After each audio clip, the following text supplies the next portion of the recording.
여러분 안녕하세요. 찾아가는 새벽기도 시카고 예수사랑교회 조선영 목사입니다. 오늘도 변함없는 주님의 은혜와 평강이 저와 여러분의 삶의 종일 풍성하기를 기도합니다. 오늘 말씀은 사무엘상 31장 1절에서 7절까지 말씀입니다. 제가 읽어드리지요. 블레셋 사람이 이스라엘에 싸움을 걸어왔다. 이스라엘 사람들은 블레셋 사람 앞에서 도망하다가 길보아 산에서 죽임을 당하여 쓰러졌다.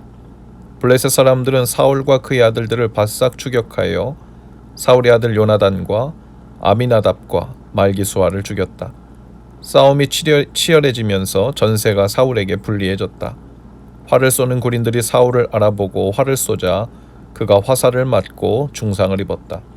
사울이 자기의 무기 담당 병사에게 명령하였다. 내 칼을 뽑아서 나를 찔러라. 저 할례 받지 못한 이방인들이 와서 나를 찌르고 능욕하지 못하도록 하여라. 그러나 그 무기 담당 병사는 너무 겁이 나서 찌르려고 하지 않았다.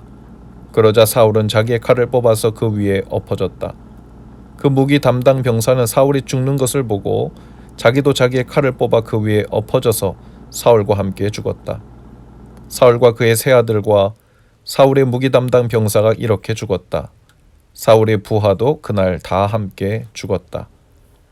골짜기 건너편과 요단강 건너편에 살던 이스라엘 사람들은 이스라엘 군인들이 도망친 것과 사울과 그의 아들들이 죽은 것을 보고 살던 성읍들을 버리고 도망쳤다. 그래서 블레셋 사람이 여러 성읍으로 들어와서 거기에서 살았다. 아멘. 블레셋 군이 이스라엘을 총공격합니다. 이스라엘 군이 블레셋 군에게 쫓겨 도망치다가 길보아 산에서 마구 쓰러져 갔습니다. 블레셋 군은 계속 사울과 그의 아들들을 바싹 추격했다고 했는데요. 그리고 사울의 세 아들 요나단, 아비나답, 말기수아를 죽이죠. 믿음의 용장 요나단도 결국 사울의 죄로 죽임을 당한 것입니다. 그러나 그는 그의 사명을 다하고 하나님의 때에 죽임을 당한 것이죠. 그러다 사울 왕마저 블레셋 군의 화살에 맞아 중상을 입습니다. 중상을 입은 상태로 더 이상 도망갈 수 없다는 것을 깨달은 사울은 자기의 무기 담당 병사에게 자기를 죽여달라고 명령하지요.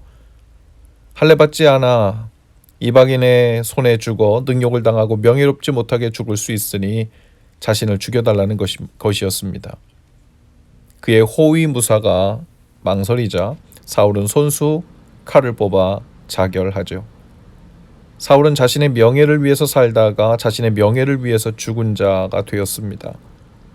왕의 명예를 지키기 위해 다윗을 왕으로 세우신 하나님의 뜻을 끝까지 거역하고 다윗을 잡아 제거하려고 했던 사울이었지요. 하나님의 명령은 거역해도 왕의 체면과 명예는 내려놓지 않으려 했지요. 사울이 자신의 명예를 위해 살았을 때 하나님의 영광은 땅에 떨어졌습니다. 하나님의 이름이 치욕을 받았고 이스라엘 백성은 고통을 받았고 세 아들들은 전장에서 제대로 싸워보지도 못하고 죽었고 온 가문은 멸문지화를 당했고 그를 따르던 모든 군인들도 다 죽었습니다. 하나님께서는 이 일을 통해 다윗의 명예를 또한 한껏 높여주셨죠. 다윗은 사울을 죽이고 그 추격을 피할 수 있는 기회가 2번이나 있었지만 또 이미 사무엘을 통해 왕으로 기름 부음을 받은 상태였기 때문에 그 당시에 사울을 죽였어도 인간적인 명예가 실추될 일은 없었습니다. 오히려 고집부리다가 충성스러운 부하들을 또다시 위험 속에 몰아넣었다는 원망도 들을 수 있는 상황이었죠. 사울을 제거할 수 있는 절호의 기회를 2번이나 날려보내더니 그 대가로 충성스러운 부하들의 희생이 생겼다고 하면서 다윗의 리더십이나 혹은 그 마음에 흠이 생길 수도 있는 상황이었습니다. 그러나 다윗은 그 순간에도 오직 하나님의 명예, 하나님의 영광을 생각했습니다. 하나님의 기름 부으신 사람을 함부로 죽일 수 없다는 다윗의 그 마음은 바로 하나님의 명예를 존중한 결정이었죠. 그렇게 2번씩이나 자신의 명예를 내려놓고 하나님의 명예와 영광을 선택한 다윗을 보란듯이 하나님은 이 일을 통해 높여주신 것입니다. 자신의 손으로 심판하지 않아도 분명 살아계신 하나님께서 자신과 사울 사이에 판단하실 것이라고 했는데 정말 그대로 되었습니다. 사울뿐 아니라 그의 사후에 또다시 왕권을 두고 다툼거리가 될 수도 있는 그의 세 아들까지 한자리에서 모두 죽임을 당한 것이죠. 하나님께서는 블레셋을 하나님의 칼로 사용하신 것입니다. 사울이 하나님의 명예보다 자신의 명예를 붙잡고 있다가 망한 것은 실은 죄의 본질과 맞닿아 있는 죄였습니다. 아담과 하와가 하나님의 말씀을 무시하고 선악과를 먹고 눈이 밝아져 하나님처럼 되겠다고 한 일은 바로 하나님의 영광을 뒤로하고 자신을 앞세워 자신의 명예를 앞세워 살겠다는 결단이었지요. 사울처럼 하나님의 영광보다 자신의 명예를 앞세운 겁니다. 모든 죄의 근본인 바로 교만이었습니다. 여러분, 우리가 아무리 많은 일을 하고 대단해 보이고 거룩해 보이는 일을 한다고 해도 결국 하나님의 영광을 위해라는 그 초점과 중심을 놓치면 다 허사가 됩니다. 무언가 일을 이룬 것 같고 나 때문에 무언가 더 잘된 것 같다는 생각이 들기 시작할 때 바로 그때 정말 조심해야 하죠. 그때가 바로 하나님의 영광이 우리 자신의 명예로 슬그머니 대체되는 순간이기 때문입니다. 그리고 그 다음부터는 하나님의 영광이 아니라 나의 체면과 명예를, 나의 영광을 견고히 하기 위해서 하나님의 일을 하는 이상한 일이 벌어집니다. 사울처럼 되는 것이죠. 그리고는 나의 영광과 하나님의 영광을 동일시합니다. 내가 망하는 것은 하나님의 뜻이 아니고 내가 잘 되는 것이 하나님의 영광이라는 교만의 극치에 달한 논리에 사로잡혀 삶을 살게 되고 신앙생활을 하게도 됩니다. 이 세상에서 가장 어리석은 사람은 내가 잘 되는 것이 곧 하나님이 잘 되는 것이라고 생각하는 사람입니다. 그보다 더 어리석은 사람은 하나님의 영광을 위해 내가 손해를 보는 것을 인정하지 못하는 사람입니다. 그리고 그보다 더 어리석은 사람은 그런 자신의 생각을 하나님께서도 지지하시고 박수쳐 주실 것이라고 착각하는 사람이죠.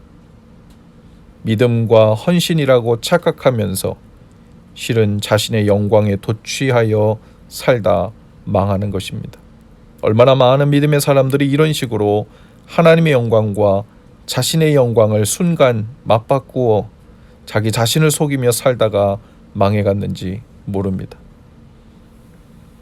사도 바울은 말합니다. 그런즉 너희가 먹든지 마시든지 무엇을 하든지 다 하나님의 영광을 위하여 하라.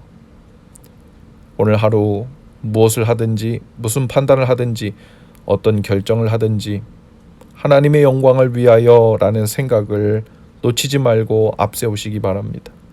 나의 명예, 나의 자리, 나의 기분을 지키는 일인가 하는 생각이 머리를 내밀 때 얼른 겸손히 고개를 숙이게 하는 것이 지혜로운 길입니다. 하나님을 영화롭게 하는 삶으로 인해 하나님의 자녀로서의 진정한 명예를 지키고 취하는 삶 되실 수 있기를 주님의 이름으로 축복합니다. 기도합시다. 주님, 나의 이름, 나의 기분, 나의 명예를 주목하며 사는 일이 곧 망하는 길이며 하나님을 욕되게 하는 길임을 알게 하옵소서. 정신을 차리고 깨어서 주님의 명예를 위해, 하나님의 영광을 위해 판단하고 순종하여 주를 따르게 하옵소서. 이 땅을 사는 동안 진정으로 명예로운 성도로 살도록 저희를 인도하시고 지켜 주옵소서. 예수님 이름으로 기도합니다. 아멘. 여러분, 오늘도 예수 사랑으로 화이팅입니다. 내일 아침에 다시 찾아뵙죠.